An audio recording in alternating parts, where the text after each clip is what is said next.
A warning before you listen. What you are about to hear is not meant for children, nor for the faint of heart.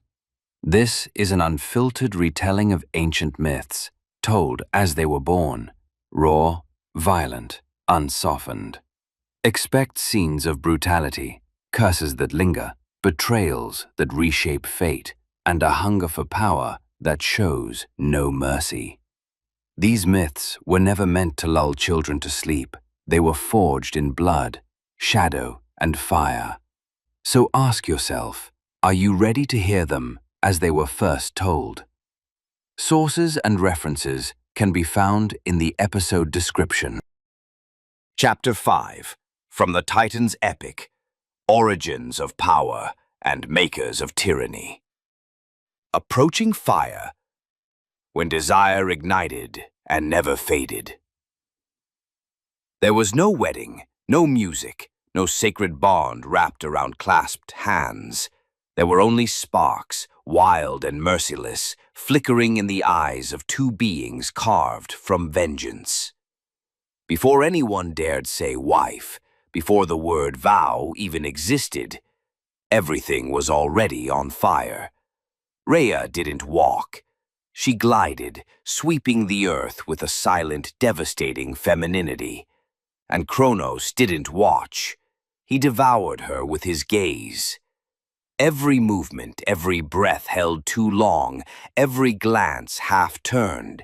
He consumed it like hunger that refused to end. It was a night that held no holiness, a night before revolutions were born. And what happened then would never be written in the scrolls of love, nor the ledgers of tyrants. Their bodies were still raw from the womb of the earth. The clay hadn't dried. The rage hadn't cooled.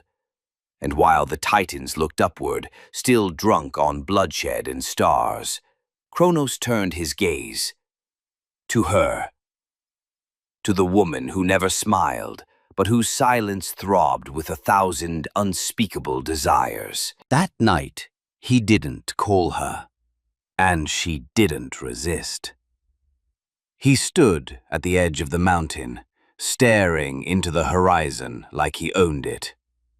She came to him without a word, stood behind him as if she wanted nothing, but her presence screamed everything. I am the one who butchered the father, he said. I split the sky. I made silence my throne. What do you want? Her voice cut like a scar through bone. I want nothing. I only wanted to see you, when you have no one left. He stepped closer. He didn't touch her, but the space between them turned into heat, thick, waiting to erupt. She whispered, "Do you know the difference between me and the sky you tore apart? The sky was above you, but I will crawl under your skin without you noticing." He laughed, but it wasn't laughter. It was the growl of a starving beast, one who had never tasted this kind of flame. "Careful, King," she said, her voice now a breath about to burn. "I am not to be consumed. I am fire." She stepped closer, too close. Close enough to scorch the air between them. He didn't command her, but she leaned in, her mouth near his ear, and murmured like thunder, "If you touch me, you won't possess me. You'll be dragged into the depths, like a murderer pulled back into the body of his crime." He understood. She was no woman to have. She was a curse, once awakened, never extinguished. He raised his hand toward her face, but she gripped his fingers before they reached her skin. "Don't touch the flame," she said, "unless you're ready to burn in it. Forever." He smirked. "And what if my fire is stronger?" She replied, "When fire meets fire, either both die, or lightning is born." No vows were spoken, no altar, no stone, no god witnessed it, but the universe paused, as if something forbidden was taking place.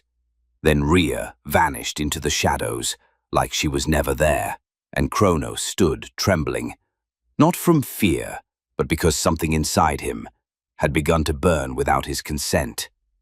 From that night on, he never looked at her as a woman.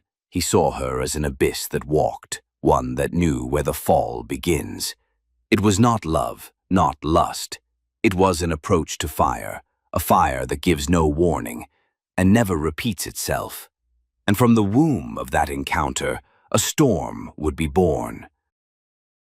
This chapter of the epic has come to an end, but remember, what you've just heard is not a record of facts, but the echo of a myth, a story born from the imagination of the ancients, etched into the long memory of humankind.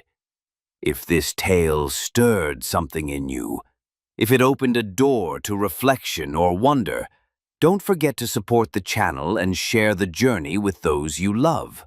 And in the comments, tell us, which moment in this chapter struck you the most and why? We'll meet again in the next chapter of this audio odyssey through time. Until then, farewell.